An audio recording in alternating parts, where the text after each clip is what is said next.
You're listening to The Scope, a podcast dedicated to having open conversations about healthcare topics relevant to our patients and community. Today, we're talking about counseling and therapy for children. Let's get started. Hi, my name is Paul Hackbarth, and I will be co-hosting the Scope podcast with Paige Heitman moving forward. I'm very happy to be here.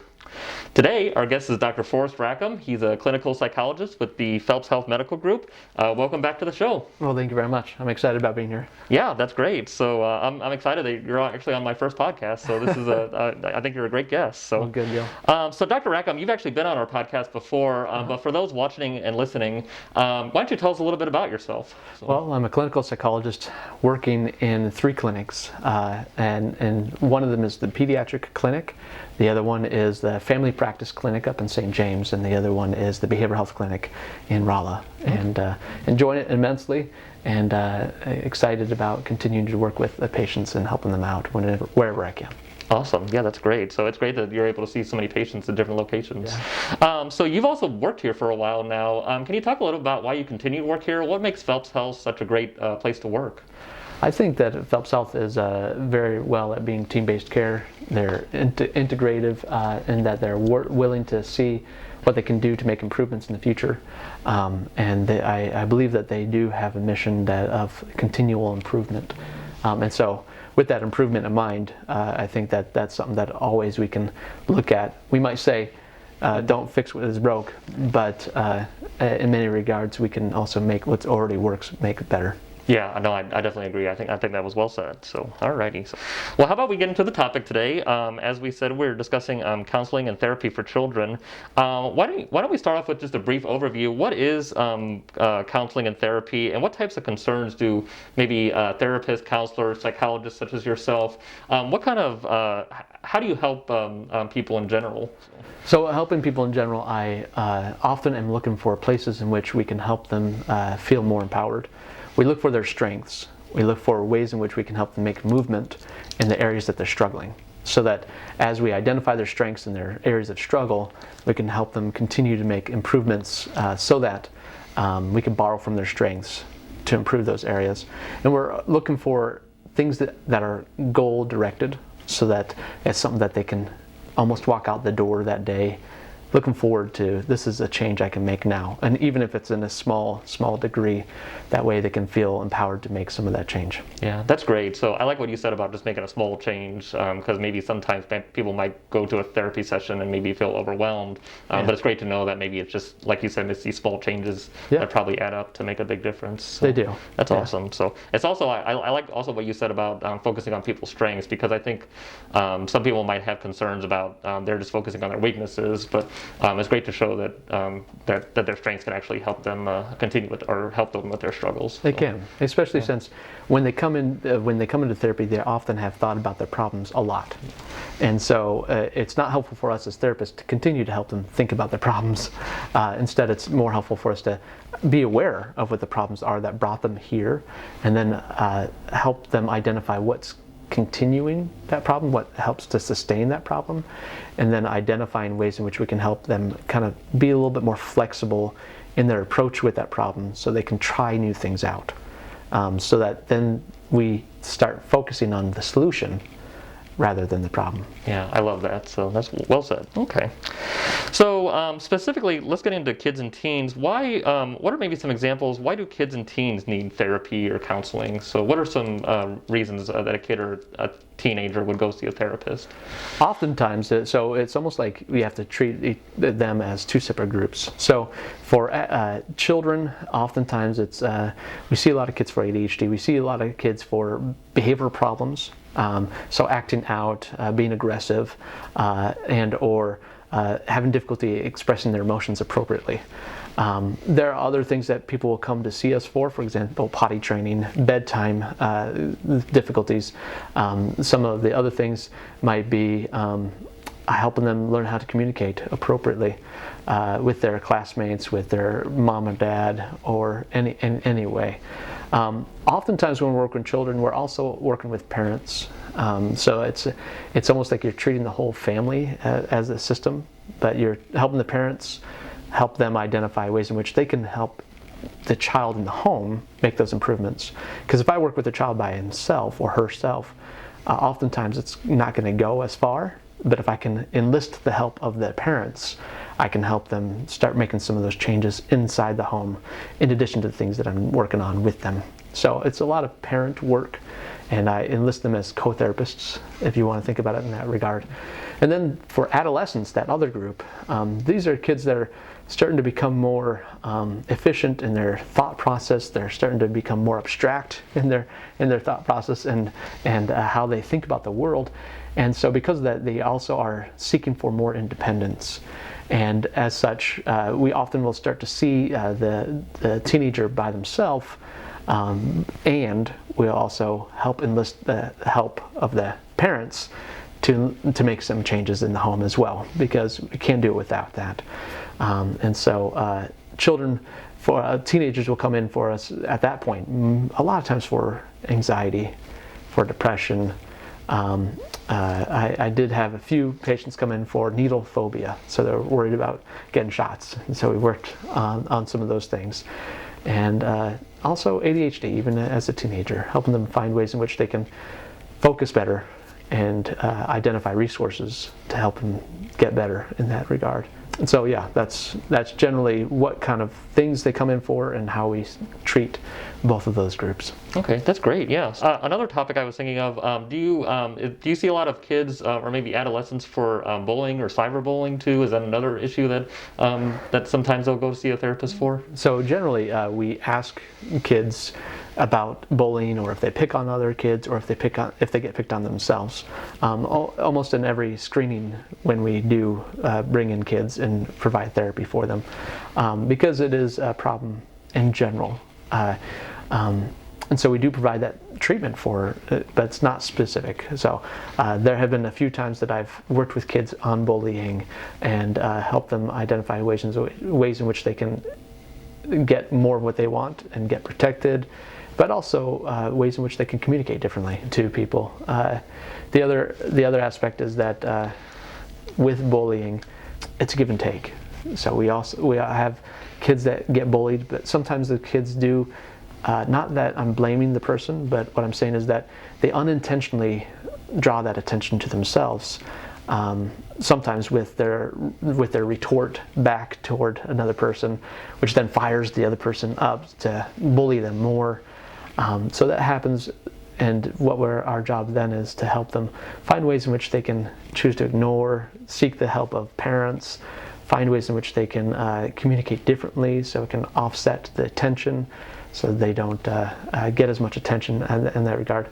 And then also it's, if we're able to find ways in which we can help the parents also safeguard the kid as well in the future. So well, that's great advice. Yeah, I love that. Okay. So let's talk a little bit about how a child's mental health or behavioral health affects their physical health. So I guess my first question is, does the mental health of a child affect their physical health? Yeah, I often view it as all interconnected. Nothing emotional is not physical. So in other words, if there is something emotional component with it, it affects the body physically. And you'll often see a lot more kids will come in for stomach pains, or they'll come in for feeling nauseated, or they'll come in feeling drained and kind of mopey. That's because they're feeling either that anxiety or the depression. And so our job is to help them connect those physical components with their emotional components, so they can begin to start recognizing some of those emotions and start naming those emotions. Because oftentimes kids will not name those emotions, they'll just be like, oh, I just feel bad. But the children often will come in for more physical complaints than they will for emotional or mental complaints. I gotcha. And so your job is to maybe help connect those physical symptoms to maybe some underlying emotional or behavioral issue sometimes. So, yeah. Okay. So that's great. So, alrighty. So since we've been talking about some of those signs, maybe some of those physical signs, what signs should parents maybe look for if they feel their child is having maybe an emotional or behavioral issues? We're looking for differences in how the child behaves. So if the child naturally is one that is kind of closed off, or one that kind of stays to themselves a little bit more, or slow to warm up to people, and parents don't see that change, then it's not necessarily the bad for that child. Whereas if you have an outgoing child who seems to be out there and interact with a lot of people, then all of a sudden within a few weeks you start seeing the child staying in their own room, they're choosing not to eat, or they're eating a whole lot, or they're being more aggressive or angry toward their parents, or they seem like they're walking around with heavy hands, and that's a big change from the other one. Then, even if they start having different friends than they had before, and all these changes happen in a small amount of time, or relative small amount of time, that's what we look for, is what brought up this change and what's coming up for that child. Sometimes it's that the child is just going through normal development. Other times it's that might be concern. And so what we want to look for is change. Okay. Change in those things that are dramatic changes. And then if you have a kid that is slow to warm up and quiet and shy, and they start to reach out to other people and start to get aggressive or angry or irritable, or maybe they just start warming up to people easier, that's not necessarily a bad change, but it's still something for us to be aware of. What's going on for them? What's causing them to act in that way that seems uncharacteristic compared to how they used to act? Because oftentimes we think of people that are outgoing or extroverted as positive changes, and that's not always the case. It's just good for us to be aware of the pulse of what's going on for that child, so we can see, well, is that child feeling pressure to act a certain way? Is the child engaging in other activities that are bringing out some of the extroversion that may have not been healthy or helpful for them to engage in? For example, substance use, or even if the child may have been abused in some regard in another area, they might start acting out in different ways because they don't know how else to act. And so it looks like you see a dramatic change in like what's going on for this kid. So again, the biggest thing is a dramatic change. That's what you want to look for. Okay. So yeah, that makes sense. A lot of sense. Good. Okay. I also want to ask: is there any particular age that children can begin therapy at? Do you see them like more younger, or do you see it more maybe when they get into the adolescent, teenager age? When can a child start therapy? I often argue that a child can start therapy at any age, because therapy doesn't always have to be for problems. Therapy can be for improvements that we want to make. For example, if a child wants to get better at his golf swing, or a child wants to be able to get better at communicating with other people, those are always things that therapy can help to improve on, because I often think about therapy as behavioral health skills. And so we're skill building and helping that kid develop those skills. At the earlier ages, again, it's going to be focusing more on how the parents can help out the child. As they get older, and it shifts roughly around the age to 10 to 12, that's when we start working more individually with that kid on their own goals or their own desires, with still a lot of help from their parents. So I would argue that any age is appropriate for therapy. It just depends on what their goal is. And so it's fine-tuning that goal with the parent and or the kid. I gotcha. So yeah, I love what you said. I wrote this down. Therapy is not for problems. Therapy is for improvements. So that's something I'm going to take home from this. So I love Good that. deal. So. Thank you. Can you kind of maybe talk a little about how does maybe a therapy or counseling session work for a kid or a teen? Can you talk a little about what would maybe happen in a typical therapy session for a teen, or is there even a typical therapy session for a teen? I guess is a better question. Right. For a teen, generally the first session, I spend a lot of time asking lots of questions. And so I'm asking them who their friends are. Do they have friends? I'm asking, do they feel comfortable in their own home? Do they feel loved and supported? What kind of activities are they engaged in? Are they engaged in activities that are worthwhile and enlivening for them or vital for them? I'm asking if they are getting enough sleep, how much screen time they're getting. I'm asking them also how many fruits and vegetables they're eating on a regular basis, because that also affects mood and health. I'm also asking how much physical activity they're getting. So we're asking all those things so we can get a sense of what are some points of intervention that we can do. And so generally for me, I'll spend about the first 15 to 20 minutes asking all those questions, and then even within that first session, we'll begin starting to identify what is it the child wants. What is it that the teenager wants? To feel better, to live a more vital life. And as we help them identify what that is, then we can build up a treatment around it. And even within that first session, then we can possibly share with them some interventions that they can act on right then and there and in the future. So generally, a teenager I'll often spend about 30 to 40 minutes with at the very beginning, and subsequently, depending on what setting it's at, if it's in the pediatric clinic or family health, family practice clinic, it's going to be about 30, 40 minutes maybe, but more like 30 and lower. And then in a regular behavioral health clinic, that's when I might see them for 45 minutes, maybe to 50 minutes. Okay, so yeah, that's great.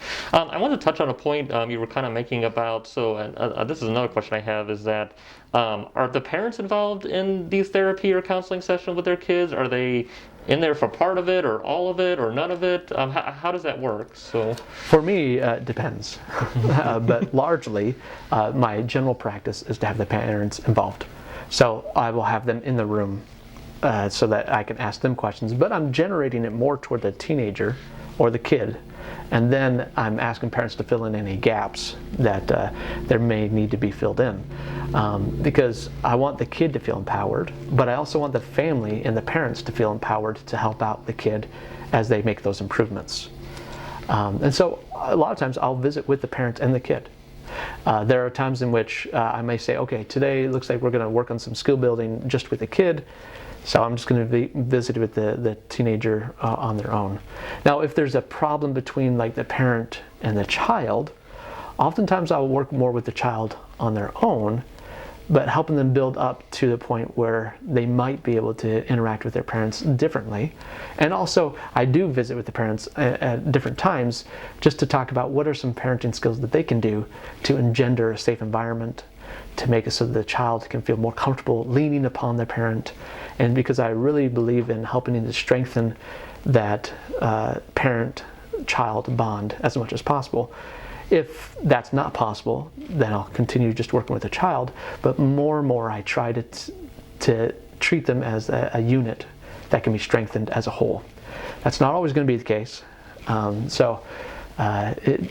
Large in point, it depends. Okay, so yeah, that's the answer. Sometimes it depends. Can you talk a little about, and again, I'm sure this might be an answer that ends in depends again, but will kids be prescribed any medication while they're in therapy or in a counseling session? So generally, so again, it depends. You're right. What we're looking for is ways in which we can make some interventions.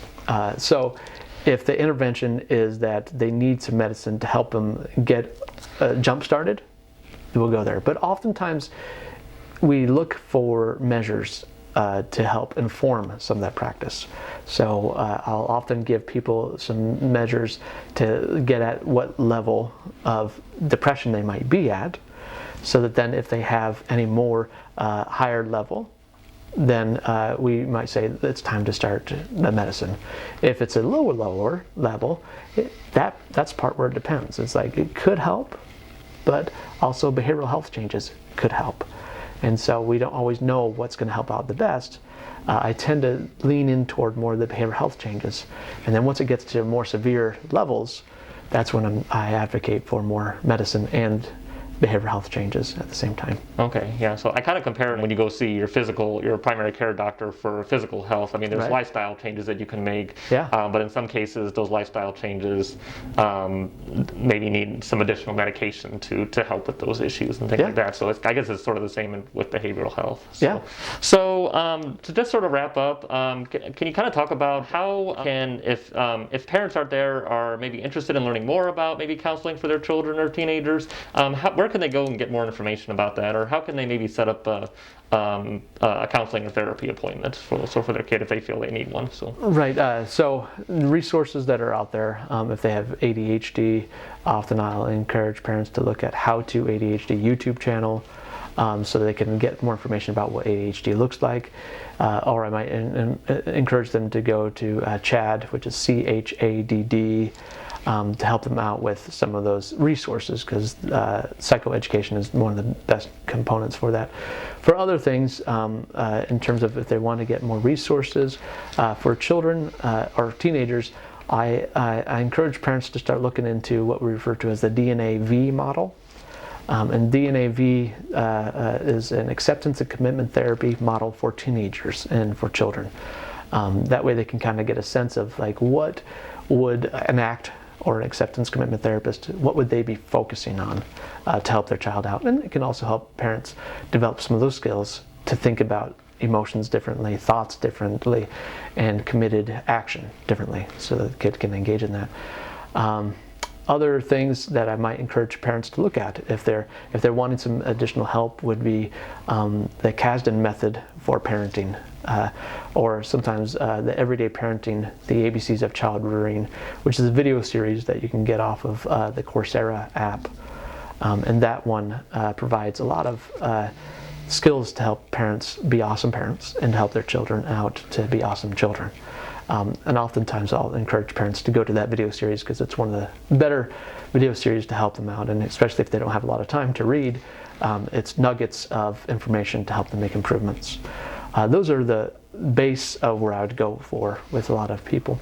If they're wanting therapy, a lot of times they could either call Phelps Health, so they can be able to set up an appointment with behavioral health there. Other places, I would just look at other therapists. Some therapists are better than others. I might be good in some locations, but not be better in others. And we also have a lot of other great resources in the community, such as Compass Health, to be able to provide them with that additional support. And I believe that wherever we can get help is the best place for us to be able to get help. Right, so that's well said, Dr. Rackham, so thank you. So, well, that's all the time we have, so thank you, Dr. Rackham, for coming on the podcast today. We really appreciate you being here. Thank you very much. All right, thanks for tuning into The Scope. If you liked our show and want to know more, check out phelpshealth.org.